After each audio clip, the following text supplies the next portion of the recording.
mayroon akong asthma. Ha? Mayroon akong tuberculosis. May TB daw kayo? May formally TB daw kulay risid ako at saka may makulog pa ako sa daghan.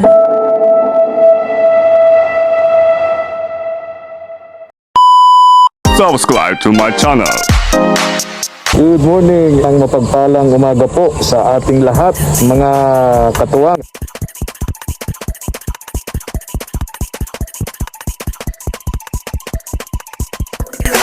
Tara po, salamat po.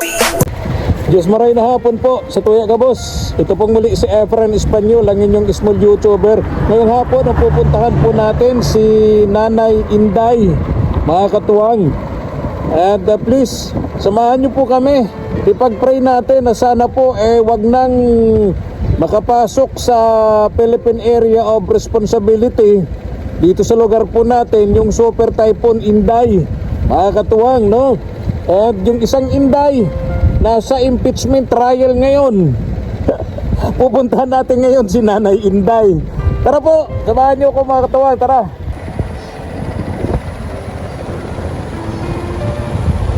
Tara po, parang nasilip ko, parang nadungaw ko yung andun si Nanay Inday, mga katuwang. Tara, iwan na natin dito yung motor natin, maglakad na lang tayo.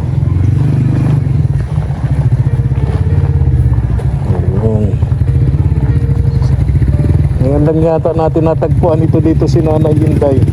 Madalas na punta natin dito lagi itong wala. Ngayon andito. Nay Inday, gandang tanghali po, gandang hapon. Napakainit. Dito ko na ito, Nay. Yan. Ningutuan ko. Ha? Ningutuan ko yung ido ko. Nihingutuan mo ang aso nyo. Opo. Andito, Nay. May mga bigas dito, groceries. Dinamihan ko yung dilata rito. Opo. Saka noodles, tinapay. Tapos talaman. Tinapay, paborito mo. Palaman, dinamihan ko yung dito, noodles at mga dilata. Maraming salamat Ito bigas. sa akin. Ay, Parang tahimik na yun. Parang hindi ako tinahulan. oo, kasi pinakain ko na kasi siya. Ha?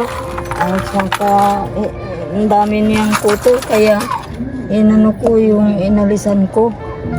Daming kuto. Opo, inalisan ko na siya. Kumusta kayo, na Inday? Ito. Nako. Kagagas. Naku, paano ba ito? Pagdating natin, nagpatugtog ng malakas dito sa kapitbahay nyo. Lagi naman itong ganito. Ha? Lagi man sila kayo. Nako, hirap. Baka tayo makapiright. Sandali na, ha? Sandali. Pasok mo muna ito doon. Doon tayo sa una-unahan mag-usap, ha? Pasok mo na yan dyan. Doon tayo sa una-unahan mag-usap. Baka tayo makapiright ni YouTube. Baka tayo magalitan. Pasok mo na yan dyan. Doon tayo sa una-unahan mag-usap. Nanay Inday. Tara po, tara muna. Pasok mo yan dyan. Ha? Din po. Oo. Salamat po. Sige na, dyan muna. Dyan mawawala Opo. Sige, dito tayo na. Dito muna tayo. Maingay, may nagpapatugtog. Baka tayo makapiright ni YouTube, mga katuwang. Dito tayo, malapit sa motor natin. Malilim dito, may puno. May nagpatugtog kasi, kapitbahay ni Nanay Inday. Pagdating natin, baka tayo makapiright. Dito tayo, hintayin natin si Nanay Inday, mga katuwang. Sobrang init.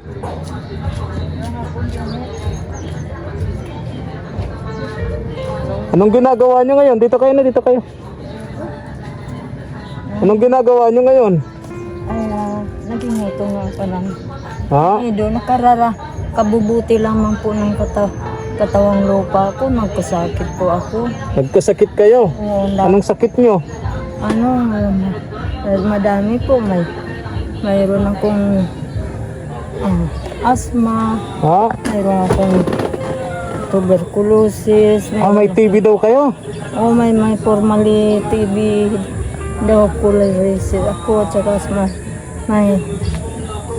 may makulog pa ako sa daghan, mapuso din, kaya mayroon akong doctor certificate galing sa doktor. Ang dami niyong sakit pala. Oo, kaya pala ako nangangayayat. Kaya kayo pumapaya tapos parang ang putla nyo ngayon. Oo. Kasi hindi ako nagtutulog noon. Mga ilang linggo ako hindi nagtutulog. Napunta ako sa doktor. Napunta ko doktor na 19 hanggang 23 niya naglalakad ako. Nakakuha ng bulong. Kakuha ng gamot. Nakakuha naman kayo ng gamot. O naubos na nga ni po kasi wala naman na din ako may bibili kaya nag-herbal na lang ako kung ano makukuha kong herbal dyan. Ang dami nyo palang sakit. Ano? Ayun po. Yan. Sandali na yan. Lagyan ko ng microphone. Ang hina ng boses nyo. Sandali. Opo, opo. Ang dami nyo palang sakit, Nanay Inday. Madami po. Ha? Madami. 4 na yung nabasa ko. 4. Oo, mas tuberculosis. Sa puso. Sabay may puso ako, may asthma, may rayuma, mayroon pa ako. May TB. May migraine ako. Iba dami. Sa puso, migraine, sa TB, asthma, ano pa? Oo, ang dami talaga. Madami pa. Para pa kulang. Marami kayong gamot. Kulang nga niya ang mga bulog ko kasi mayroon pa ako nagtaas. Nagbaba ang dugo ko sa high blood. Nagtaas naman yung sa aking over 100 ako. Ang dugo Nagtaas ko yung over mo. Eh kasi may puso kayo. Sa puso ang sakit nyo. Oo. Ang over ko 100. Ang Dito dugo kayo ng ko, konti. Dito kayo konti. ang dugo ko 20. Oo. Yung over. Ang over ko halangkaw sa Mataas. mataas. Kaya, hindi ko nga niya alam kung paano ko makakuha ng ganong klaseng bulong. Kaya, hapot na naman ako sa doktor. Nagpunta ba? Saan kayong doktor? Nagpunta sa private o sa health center? Health center dito. Meron naman doktor. Mayroon na. Ay, meron pala. Wala silang bulong Ha? wala silang gamot sa butika. Wala silang gamot sa center. Wala. So, kailangan may pera kayo Oo, para makabili ng gamot. makabili ng gamot. Talagang totoo. Wow, ang gamot ko talaga. Nahulog pa nga ako sa ospital. Dito sa may pintuan.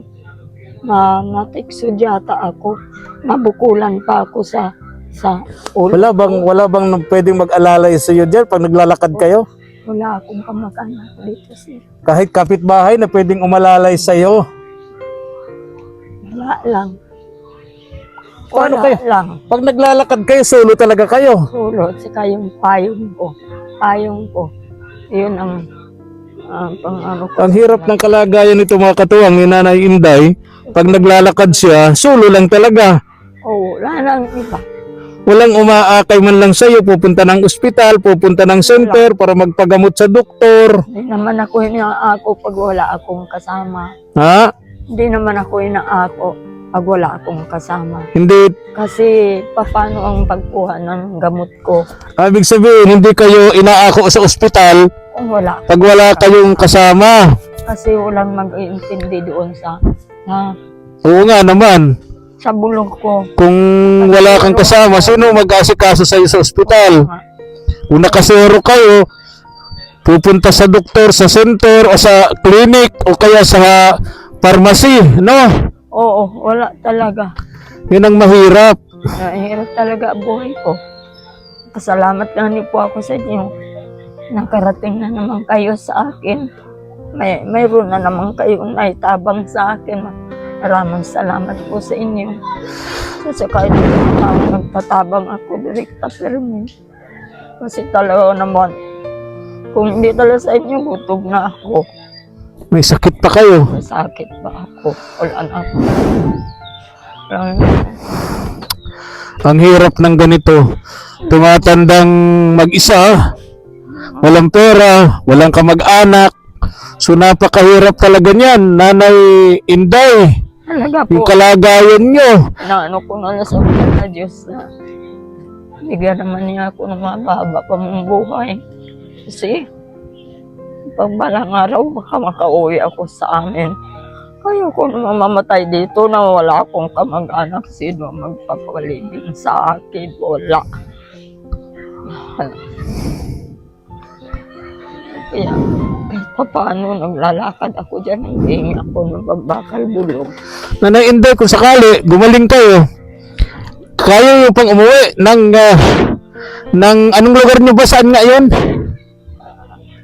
Ang aking birth certificate nandiyan sa Hindi, yung lugar nyo, alam nyo pa. Oo, Anong lugar? sa Kasi ganito, Nanay Inday. Mulabi, Zamboanga del Sur. Ha? Sa Mulabi, Zamboanga del Sur. Ano yun? Barangay, bayan? Barangay, Bugo Kapalaran. Ganito. Diyan ako Ganito, Nanay Inday. Linawin natin, ha? Anong pangalan ng bayan nyo?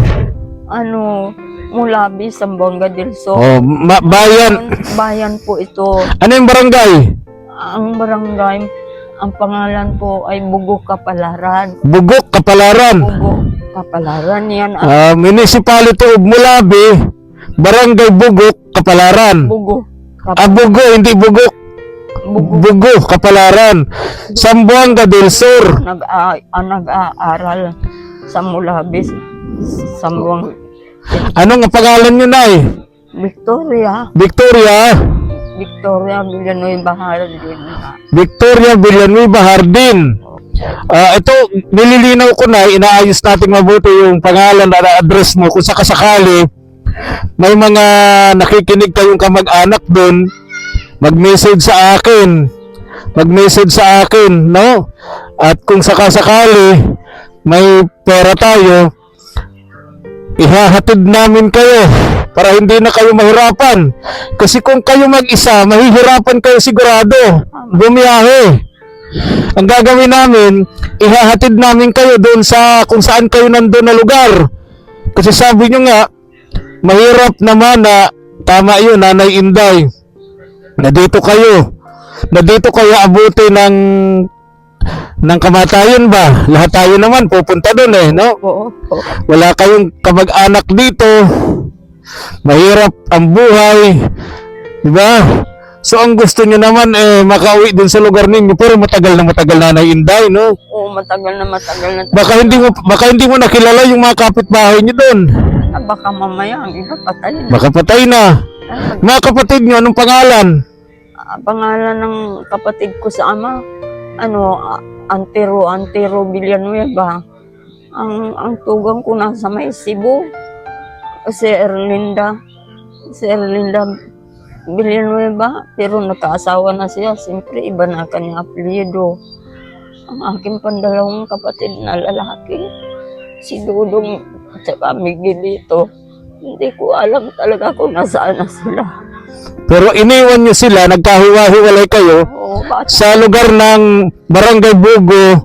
Dito na po sa Osami City. Sa Osami City na kayo nagkahiwa-hiwalay. Kasi doon na tumira ang tatay ko. Anong taon kayo umalis doon ay? Ako, ang tagal-tagal na. Matagal na 19. Naku. Baka maraming 60. Baka nasa ibang lugar na kasi ko ng 1965. Ay, Nakauwi ako sa amin. Natandaan ko 1969. Naku, tagal-tagal na. Oo, tapos matay ang papa ko 1970. Hindi sila nakita.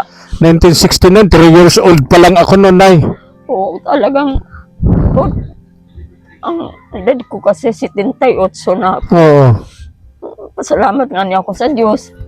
Hanggang ngayon buhay pa ako. Halaman talaga.